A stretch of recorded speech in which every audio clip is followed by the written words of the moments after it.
All right. Hey, so I want everybody to know something that Mike doesn't know. What? Mike doesn't know that I figured out how to get this platform to stream in multiple places. Well, he knows that, but he doesn't know that I've now added Facebook. Oh my God, really?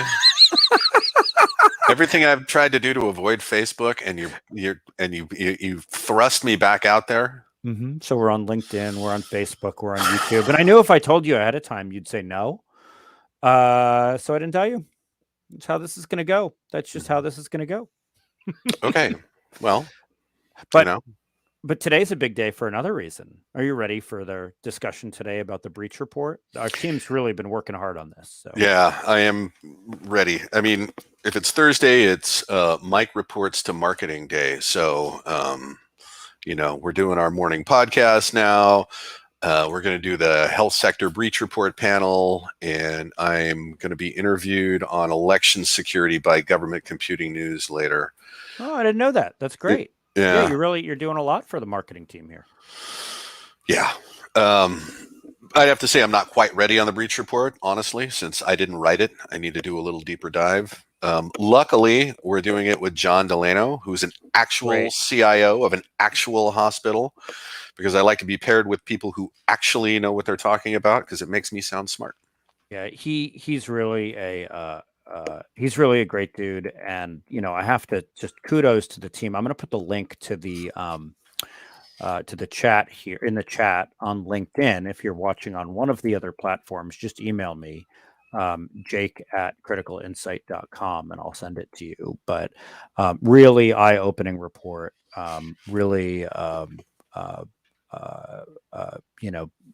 not great news for smaller healthcare organizations and for non-hospitals, like different kinds of clinics and stuff. Anyway, join the webinar today. Shoot me an email if you don't have an invite, and download the report at that link, and you'll be able to see it. Okay. People don't come here for this. They come here to hear you talk about InfoSec stuff. So, Mike, the cybering. Then cybering. What was the cybering this week? That was an interesting week. The weeks are getting increasingly interesting. Let's see, for the quick hits, Microsoft Exchange is under active attack, right, with a proxy shell chained exploit that we talked about. BlackBerry's QNX operating system has vulnerabilities, and that OS is used in a lot of medical devices and other IoT. The State Department was hacked, but nobody is saying anything about who done it or what was compromised. The T-Mobile breach is now up to more than 50 million customers, and for whatever reason, they had social security numbers and credit card numbers for a lot of customers. There's an IoT botnet being built that compromises edge devices. Cisco small business routers have a vulnerability with a CVSS score of 9.8 that is going to remain unpatched for the time being. And there are new ransomware gangs that are probably reconstituted old ransomware gangs. The FBI is warning about the 1% group, and there's another one called Fin8, Fin8. That one has resurfaced with new tools that can add functionality without having to update its components. So wait, are you telling me that when the ransomware groups say, oh, we're going to go away and we're sorry we did this, that it's a lie? Is that what you're telling me? It is a lie. And good. It's like when organized crime, creates a corporation to kind of conceal itself, right? Because a corporation is a person, and that corporation comes under scrutiny. It just disappears and reappears as another corporation. The process starts all over. Somehow this is less sympathetic than Tony Soprano. Yeah. Hey, so on the ransomware gang thing, you were talking last week about the report that Russian intelligence was definitely working with criminal operators. Yeah. And you brought up the State Department, $10 million reward might be paid out. And then I saw an article that said the same thing. In the blast this week, yeah. Mm-hmm. This was a piece of research done by it's called Analyst One, I think is the name of the company, and the paper is called Nation State Ransomware. And what it says is that Russian intelligence, the FSB and the SVR, used the criminal infrastructure to compromise U.S. government agencies. and the malware that they got a hold of used search terms like top secret and weapons, which is not usually how ransomware works, right? Right. So clearly this was espionage that was facilitated by criminals. Now the question becomes, what are we doing with that information? Will analyst one be paid $10 million? And more importantly, what's our response going to be? Quite a way to get $10 million. I mean, Yeah. apparently they've identified some individuals that were involved in the act. And some in the U.S. have been arrested. I read that the report is just short of being able to connect the act to the Kremlin, right? I mean, there's a quote in there about how the whole thing has smoke, the smell of gunpowder, the bullet casing, but no gun. Yeah. Well, keep looking for the cyber gun. And by the way, in the blast this week, there was an article about actually a cyber gun that is now for sale. And you can buy it. You got to buy it. It's 130,000 rubles, but you can buy it. Did you hear that? I'll go get my rubles right now. Yeah, 130,000 of them. Mm-hmm. Did you hear that AT&T was hacked along with T-Mobile? Right. So T-Mobile is now the subject of class action suit, by the way. And they've had 6 other breaches in the last 4 years. So leaking like a sieve. And all of a sudden, there's a lot of records in the wild that are either going to be sold off or used to continue building the profile of every American, right? Finance, health, location, all that stuff. Right? I'm sure it won't be used for any kind of oppression or anything like that. No, that's exactly where we're going with this. China, in particular, has been assembling information on all of us. When big breach events happen and the records never end up in the wild, that's what it's being used for, right? So like the OPM, right? Office of Personnel Management never ended up for sale anywhere. And it's just because they're creating this dossier on every one of us. By the way, the AT&T records are for sale, 70 million of them. But hey, any more government can just buy them too and keep their fingerprints off, the act of theft. But I mean, and China recently is really, hitting the headlines. I mean, if anybody needs another reason to limit the information you leave lying around the internet, limiting China's, dossier on you is a good one. There are lots of stories about how they're making it impossible to do business there because of the requirements to open up your technology to them.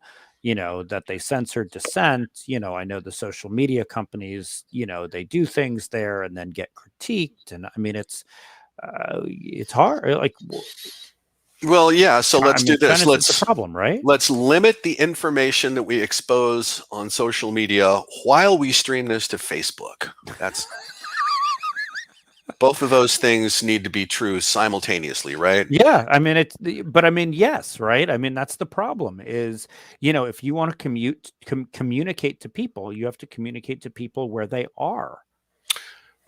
This is true. All right. But going back to the point here, China and their view of the Balkanized internet is shared by Russia and starting to take hold in Africa. I think that's eventually where we're going to land. Lots of internets with their own country rules. But I want to change channels. I want to talk about what the SEC is doing because this is super interesting. So let's move in a corporate direction here for a bit. The SEC is notifying everyone right now that is a SolarWinds customer to review records very carefully. And if you were compromised, you have to report that in your filings. And right now they're giving an amnesty period so that you can go back and recheck, and they have a questionnaire to fill out and return. The SEC is getting very strict about how cyber risk and incidents are reported. And I have one more example. This is a UK firm, and I can't remember the name, even though it was in this morning's blast. I should have read that. And it was just fined $1 million. Why? Because they were hacked, and while in possession of the knowledge that they were hacked, okay, in their report and their filing, they used the standard language, a cyber event could cause a material impact, yada, yada, yada, right? But because they used that hypothetical form while in full knowledge that they were in the middle of an incident, the SEC smacked them for $1 million, and there's going to be more of this. So you're right, just the wording now in these filings, it can't be weasel wording because SEC is watching this. Yeah. Yeah. I mean, that shines a light on the paper you talked about a few weeks ago, the disconnect between the public harm that's occurring through these breaches and record theft versus the purely public sector responsibility to make it stop happening. Yeah. I mean, business, now pushes back harder, right? There'll be more and more government involved to make these things stop or at least slow down. I mean, I'm not sure I want the military working domestically, but something has to change. Yeah. Hey, real quick, there's a question in the chat. If I'm a T-Mobile customer, should I switch, or am I doomed with any provider? I'm going to answer yes to both of those. I'm going to answer yes to both of those, and here's why. So, a long time ago, when I was, the managing consultant for VeriSign, one of the things I did was write white papers. One of them was called "Security as a Competitive Differentiator." So it's twofold, right? If you demonstrate your security controls are better than your competitors, that can be used as a differentiator. But the converse is also true. If your security sucks, you're going to have customer flight over to your competitors. But because T-Mobile has kind of demonstrated this pattern of kind of over and over and over again, this is happening, and somehow security doesn't improve. Okay, so that might be a good enough reason to switch, but it's only a question of time before your next provider gets smacked as well. So, I hate to have this kind of, gallows humor view of it. Maybe it's a little cynical, but all the records that can be stolen have been stolen. The information about you, me, everybody is out there, and it's just waiting for it to be harnessed in some way. So the best thing you can do is protect yourself at your level, right? So that's like clamp down on the credit watch, the fraud watch, right? Just make sure that any transaction that happens with your banks or your credit cards has to cross you for approval first. That's a better way to do it, because there's no way that this stuff is stopping until, like I say, we have public policy that has such teeth, okay, and not making corporations, secure your stuff. We can't say that anymore. Right. We've said that enough. But when the government is involved and public policy assists, especially in prosecutions and very public prosecutions, then this will die down. Until then, protect yourself. That's what I think, and that's what I do. And I'll give a little bit of a different answer while being also agreeing with you, which is, your time matters. Your time is worth something. If you have kids, if you don't have kids, if you have dogs, whatever, your time matters, and your time is worth something. And so if you have a bucket of time to deal with this kind of stuff, is your time better spent switching cell phone providers? There aren't that many. Or is your time better spent, working on your fraud monitoring or that kind of thing? By the way, we do security awareness training every other week, and we talk about your relationship with your cell phone company and things that come over text and the like. So don't forget, we do have security awareness training tomorrow.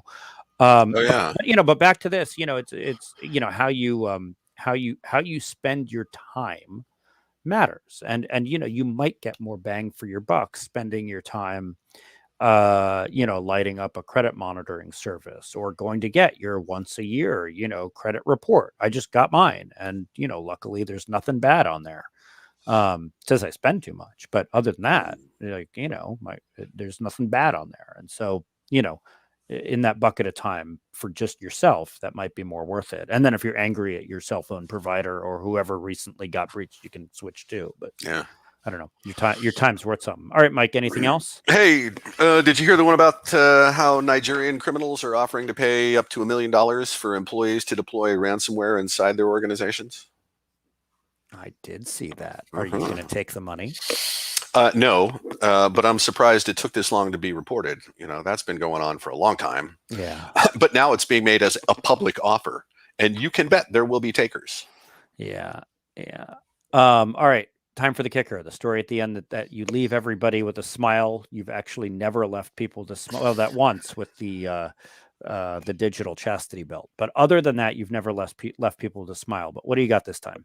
Okay. So you're familiar with the German word Schadenfreude, which means basically taking pleasure in the misfortune of others. All right. So the kicker has to be this scene at an infamous Iranian prison. Okay. So Iran is having problems with dissident hackers. All right. You remember the story of the train system they compromised just a few weeks ago, about a month ago, maybe? Well, this time they were not only able to take over the prison computer systems, they had access to the cameras. So you can find this on Motherboard, which is the technical side of Vice News.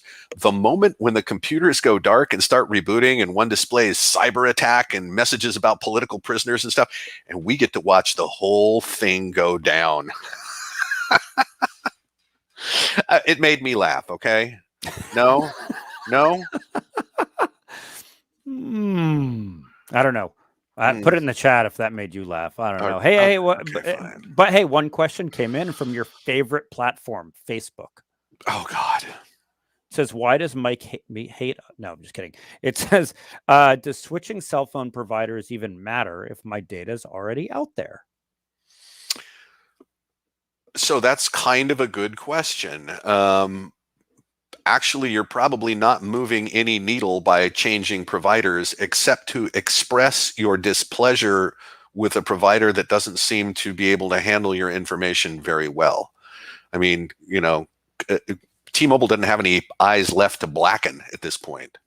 And so that's really, for me, that's the reason I would switch. But if it's to protect, records that you think are being disclosed out there, it's too late. Right. I mean, so like my SF-86 form for my security clearance was snatched in the OPM heist. My fingerprints are out there. Right. Am I going to worry about a credit card number? No, because, if something happens, there's free credit monitoring. There's all these things, and credit card company will make you whole. You don't want somebody buying a house in your name or something like that. But again, protect yourself. Changing providers is just to, flip a middle finger to T-Mobile.